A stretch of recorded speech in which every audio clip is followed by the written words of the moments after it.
What happens when a schoolteacher from New York becomes a Buddhist nun? Let's dive into Pema Chödrön's remarkable story.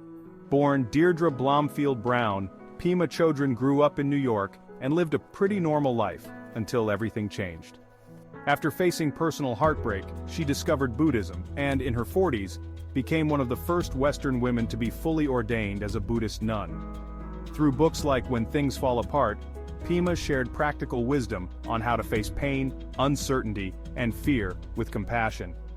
Her teachings remind us that it's okay to be imperfect, and that every moment, even the tough ones, can be a chance to wake up and grow.